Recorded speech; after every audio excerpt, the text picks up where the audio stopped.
Yeah.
ભજીયા મળે, ice cream મળે, પૂરી મળે, ગંગામાં સ્નાન કરવાનું મળે, ભાગવત ભગવાન ગંગાજીમાં સ્નાન કરવાનું બધે ગંગામાં. આ ગંગા ભાગવત ને ગંગા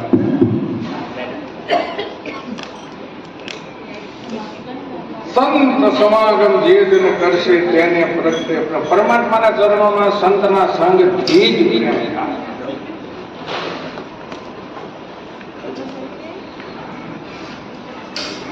જો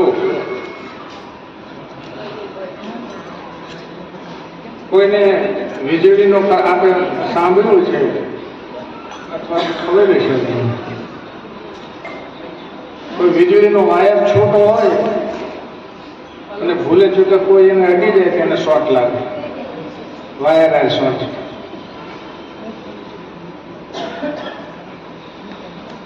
પછી જેને શોર્ટ લાગ્યો છે એને ચોક્કસ કોઈ અડે તો એને શોર્ટ, ભલે એ વાયરને ન અડે પણ જેને શોર્ટ લાગ્યો છે એને અડે તો એને શોર્ટ. હલ પછી એને જો કોઈ અડે તો એને શોર્ટ. વિદ્યુતનો પ્રવાહ એમ એમ જે સાધુ સંતો મહાપુરુષો સંત સદગુરુઓ એને સતત પરમાત્માની રુચિ છે, પરમાત્માની સાથે જેને પ્રેમ છે એવાની સાથે આપણે પ્રેમ કર્યું તો આપણને હવે આપણે કથામાં ધ્રુવજી સુરુચિને વંદન કરવા માટે આવ્યા છે. સુરુચિમાં સિંહાસન ઉપર અભિમાનમાં બેઠા છે, અક્કરથી બેઠા છે. ધ્રુવજી વારંવાર માના ચરણોની અંદર વંદન કર્યા છે. જે માએ એમનો તિરસ્કાર કર્યો તો એમને વંદન કર્યા છે ધ્રુવજી. સુરુચિનું હૃદય થોડું પીગળ્યું છે. નમે સૌને ગમે. ધ્રુવજી નમ્યા છે. કેમ વંદન કરે છે એવો પ્રશ્ન કર્યો છે. માં, હું વનમાં જાઉં છું, તમારા આશીર્વાદ લેવા આવ્યો છું. 5 વર્ષનો બાળક અને તે બોલે છે કે હું વનમાં જાઉં છું. સુરુચિ તો દુષ્ટ છે. દુષ્ટ હોવા છતાં એનું હૃદય થોડું પીગળ્યું છે.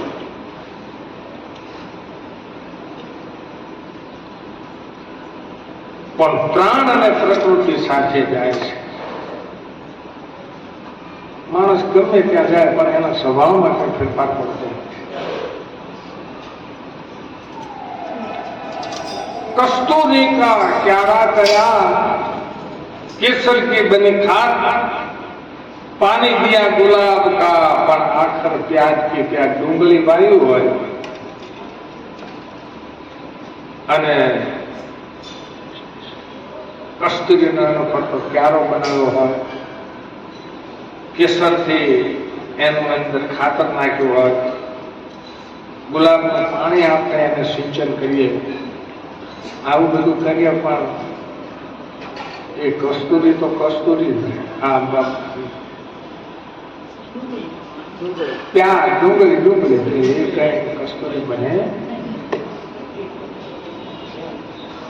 એમ. તમે ગમે ત્યાં વાસ કરો સ્વભાવ સુધરે નહીં તો જગતમાં દુઃખ નથી, પણ જેનો સ્વભાવ સુધરો છે ને એ માણસ ક્યાં જાય એને સુખ મળે છે. જેનો સ્વભાવ ખરાબ છે એ ગમે એટલી વ્યવસ્થાની અંદર પણ દુઃખી થાય છે. સાષ્ટાંગ પ્રણામ કર્યા છે સુરુચિને. આજે વૈકુંઠની અંદર પરમાત્માની ચિંતા છે. બહુ ધ્યાનથી શ્રવણ કરવું. આપણે કીર્તન આશ્રમમાં થોડો સમય બગાડે થોડું ખૂબ ધ્યાનથી એકાગ્ર. ધ્રુવજીની ચિંતા વૈકુંઠમાં ભગવાનને છે. એક મહાન પાતિવ્રતા સ્ત્રીએ મારા આધારે બાળકના વનમાં મોકલ્યો છે. એની માતા સુનીતિ એને આશીર્વાદ આપતા કીધેલું, બેટા હવે ભગવાન તારું રક્ષણ કરશે, એ તારો ભાવ છે. ભગવાનને જે આ છે સમાચાર પહોંચ્યા છે.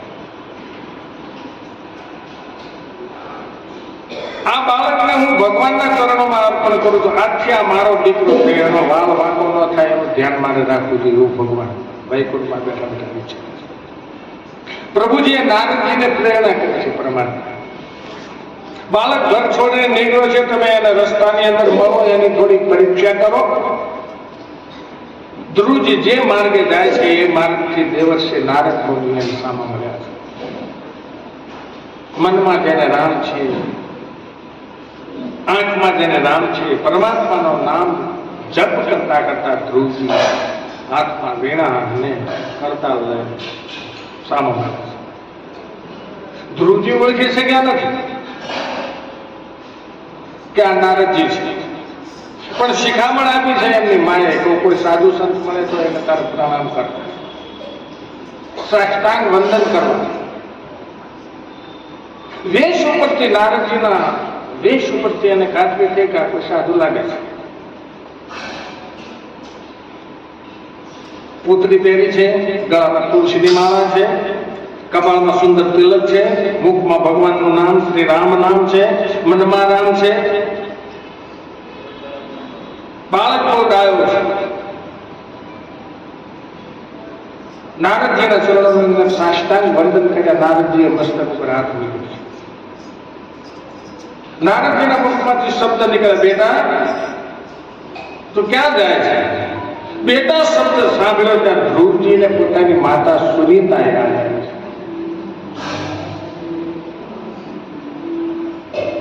કે હું ઘરમાં જયારે હતો ત્યારે મારી મા મને બેટા બેટા કહેતી હતી. માં કેવું પ્રેમ કરતી હતી. આ મારો પ્રેમ ધ્રુવજીની આવે. નારદજી પ્રેમથી પૂછે છે કે તને શું થાય છે, કેમ રડે છે, તે ઘર કેમ છોડ? આ પ્રશ્ન નારદજી કર્યા છે. ધ્રુવ કે છે મારે ભગવાનને મળવું છે. તું હજી નાનો છું. નારદજી કહે છે આવી રીતે વનમાં એકલું ન ફરાય તો આ વનના દુઃખ સહન ન કરી શકે. ચાલ હું તને ઘેર મૂકી છું. ભગવાનના દર્શન કર્યા વિના મારે કોઈને મુખ બતાવવું નથી, ધ્રુવજી કહે છે. પછી તો નારદજી ધ્રુવજીને ભગવાનનું ધ્યાન કેમ કરવું બધું સમજાવે છે. માનસી સેવા કેમ કરવી, ધ્યાન કેમ કરવું, અને 12 અક્ષરનો મંત્ર નારદજી ધ્રુવજીને આપે છે. ઓમ નમો ભગવતે વાસુદેવાય. ઓમ નમો ભગવતે વાસુદેવાય નામનો મંત્ર ધ્રુવજીને આપો છે.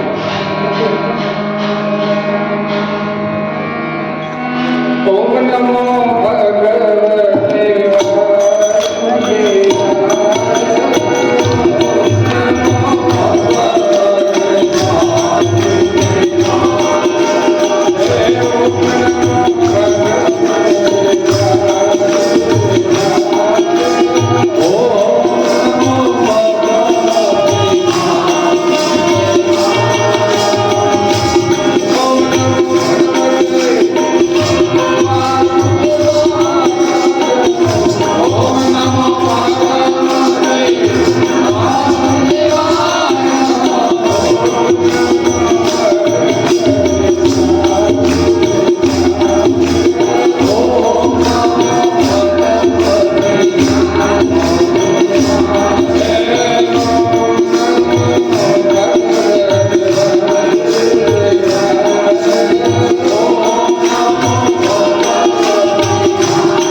માર્ગદર્શન આપ્યું છે. મન નારાયણનું સ્મરણ કરે, જીભ જપ કરે, કાન મંત્ર ના અક્ષરને બરોબર સાંભળે, એવી રીતે તું જપ કર અને નારાયણના દર્શન તને થશે. પરમાત્મા તને ગોદમાં લે છે. નારદજી ધ્રુવજીને કહે છે આશીર્વાદ આપ્યા છે 6 મહિનાની અંદર તને ભગવાનના દર્શન થશે. બહુનામ જન્માન અંતે જ્ઞાનવાન મમ પ્રપદ્યન્તે. આશીર્વાદ આપી નારદ મુનિ ગયા છે. ધ્રુવજી એકાગ્રતાથી પરમાત્માના તપ કરવા લાગ્યા છે. આ બાજુ ઉત્તાનપાદ રાજાએ સાંભળ્યું કે ઘર છોડીને ધ્રુવ વનમાં ગયા છે. રાજાને આશ્ચર્ય થયું છે કે 5 વર્ષનું બાળક વનમાં જાય, સૈનિકોને આજ્ઞા કરી છે જાઓ એને શોધી લાવો. જે ધ્રુવને શોધીને લાવશે એને હું બક્ષિસ આપીશ.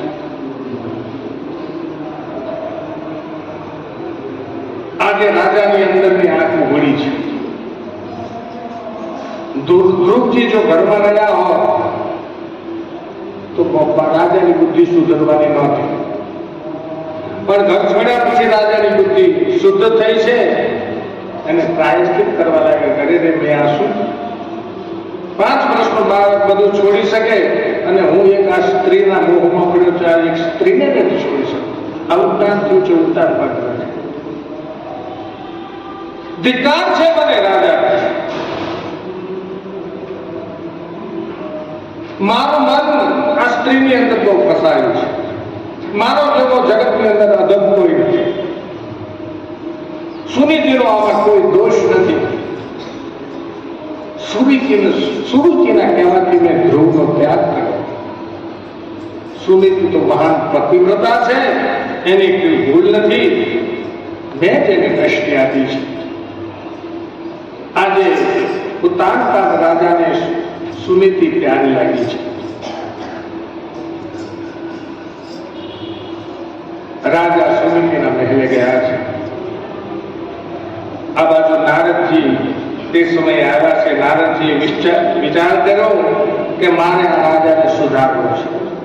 ધ્રુવ મારો ચેલો છે. ધ્રુવ યમુનાજીના કિનારે ભક્તિ કરે ને એનો પિતા રાજમહેલની અંદર વિલાસી જીવન ગાલે યોગ્ય નથી. નારદ મુનિ આવે છે. નારદજી રાજાને સાવધાન કરે છે. આ મહામંત્રનો 6 મહિના તારે જપ કરવાનો છે. દૂધ ઉપર રહી અને બરોબર તું જપ કરીશ એટલે 6 મહિના પછી તારું બાળક આવશે પાછું.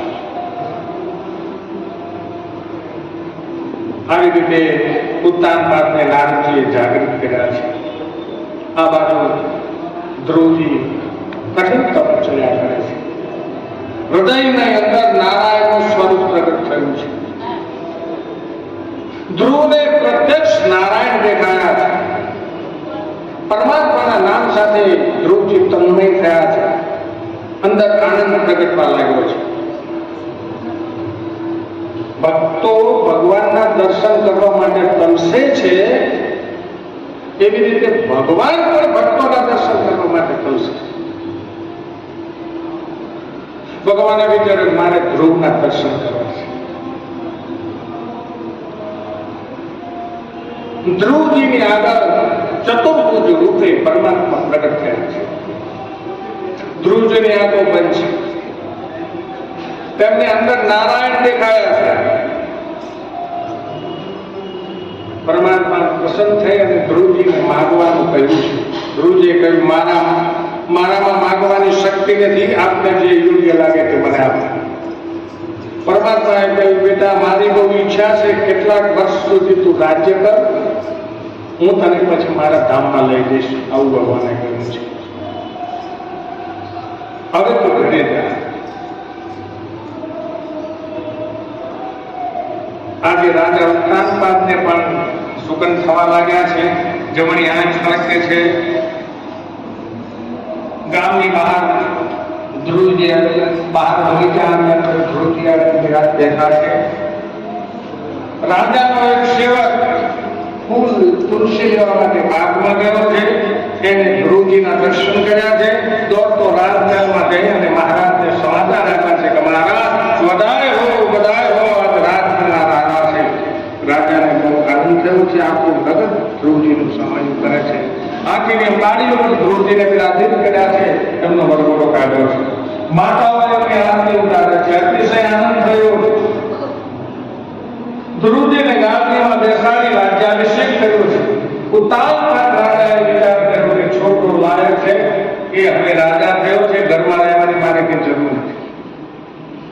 ધ્રુવજીને ગાદી ઉપર બેસાડી ઉતાન રાજા હવે ગંગાને કિનારે ભક્તિ કરવા માટે જાય છે. પ્રાચીન કાળમાં મોટા મોટા રાજાઓ રાજમહેલ છોડી અને ગંગાને કિનારે જતા હતા. ઉતાન મહારાજ વનમાં જાય છે. સુનીતિએ વિચાર કર્યો છે કે હવે મારે ઘરમાં રહેવું નથી, એટલે સુનીતિ સુખના દિવસો જ્યારે આવ્યા, આજે ધ્રુવરાજ મહારાજ ત્યારે એ ઘરમાં રહ્યા નથી. સુનીતિ પતિદેવની સાથે વનમાં ગયા છે. હું ઘરમાં રહું એ યોગ્ય નહીં. પતિની પાછળ આ સુનીતિજી પણ ગંગાને કિનારે ભગવત ભજન કરવા માટે ગયા છે. ધ્રુવજીનું લગ્ન થયું છે. એમને ઘેર ઘેર બાળકો થયા. કલ્પ અને વત્સ. ધ્રુવજીના ભાઈ ઉત્તમ એક વખત શિકાર કરવા માટે ગયા. ત્યાં યક્ષ ગાંધર્વો સાથે એમને યુદ્ધ થયું છે. યુદ્ધમાં એમનું મરણ થયું છે.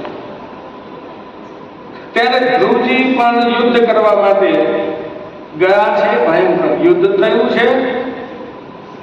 યુદ્ધની અંદર ધ્રુવજીના દાદા સ્વયંભૂ મનુ આવ્યા છે. બેટા, વૈષ્ણવોએ કોઈ દિવસ વેર કરવું જોઈએ નહીં. મરણનું કંઈક નિમિત્ત હશે એટલે ઉત્તમ પરિણામ. એનું આયુષ્ય પૂરું થયું છે એ માત્ર નિમિત્ત છે. આ યુદ્ધ તો પણ એનું આયુષ્ય થયું છે. અને યક્ષ ગંધર્વોની સાથે યુદ્ધ કરવું એ શોભે નહીં. યક્ષનો માલિક કુબેર ભંડારી આવીને વંદન કરે છે, ક્ષમા માંગી છે. ધ્રુવજી મહારાજ ઘેરાયા છે. કેટલાક વર્ષો સુધી ધ્રુવજીએ રાજ્ય કર્યું છે. પછી તો ધ્રુવજી પોતાના પુત્ર વત્સલને ગાદીએ બેસાડી બદ્રી આશ્રમમાં ગંગા કિનારે ભક્તિ કરવા માટે ધ્રુવજી ગયા છે. નાના હતા તો યમુના કિનારે ગયા તપ કરવા માટે. યમુનાજી ભક્તિ આપે છે અને ગંગાજી મુક્તિ આપે છે. ગંગામાનું વાહન મગર છે, યમુનાજીનું વાહન કાચબો છે. બદ્રી આશ્રમમાં ધ્રુવજી ગંગા કિનારે બેઠા છે અને ધ્રુવજીને માટે ગંગાએ જે મૌન રાખ્યું છે એ આજ સુધી ચાલુ છે. ધ્રુવ આશ્રમની અંદર ગંગા આટલી શાંત દેખાય છે. ધ્રુવજીનો પ્રેમ કર્યો છે. હવે પરમાત્માને ધ્રુવજીના ગમતું નથી. પાર્ષદો વિમાન લઈને આવ્યા છે. ધ્રુવજીએ ગંગાજીમાં સ્નાન કર્યું છે. ગંગા કિનારે જેટલા સાધુ સંતો હતા એ બધાને ધ્રુવજી સાષ્ટાંગ પ્રણામ કર્યા છે. વિમાન પાસે આવ્યું છે. ત્યાં મૃત્યુદેવ પધાર્યા છે. મૃત્યુદેવ પ્રહલાદ ધ્રુવજીના ચરણોમાં મસ્તક નમાયું છે અને એક પગ ધ્રુવજીએ યમરાજના માથા ઉપર મૂકી અને બીજો પગ વિમાનમાં મૂકી વિમાનમાં બેઠા છે. ધ્રુવજી આ સ્થૂળ શરીરને છોડી અને સૂક્ષ્મ શરીરને પણ છોડ્યું છે. તેમનું તેજોમય દિવ્ય સ્વરૂપ ધારણ કર્યું છે.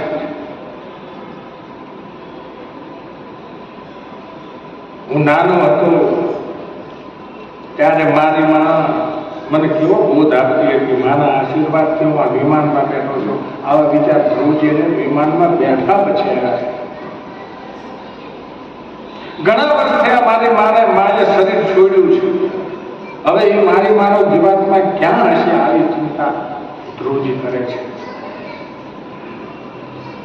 ધ્રુવજીની આંખો મારી યાદ આવતા ભીની થઈ છે. પરમાત્માના પાર્ષદો સમજી ગયા છે. ધ્રુવજી માનું સ્મરણ કરે છે. હું સમજી ગયો. એમને ધ્રુવજીને કીધું તમે થોડી ઉપર નજર કરો.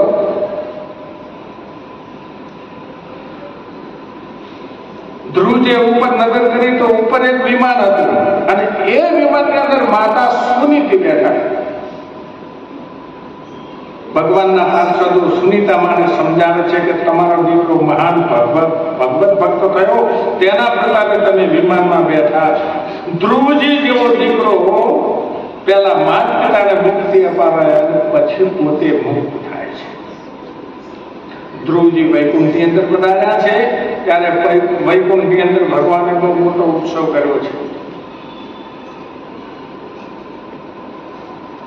કલયુગનો માનવી એક સાધારણ વસ્તુનો ગુલામ બન્યો છે. તે સ્વતંત્ર છે, બધા કામને આધીન છે. જે સ્વતંત્ર નથી, સ્વતંત્ર તો એક પરમાત્મા છે. ધ્રુવ ચરિત્રની સમાપ્તિની અંદર મૈત્રેય સ્વામી વિદુરજીને કહે છે કે એકવાર પ્રચેતાઓએ મોટું બ્રહ્મસત્ર કર્યું અને એ બ્રહ્મસત્રની અંદર અનેક ઋષિ મુનિઓ, નારદજી મહારાજ પણ પધારેલા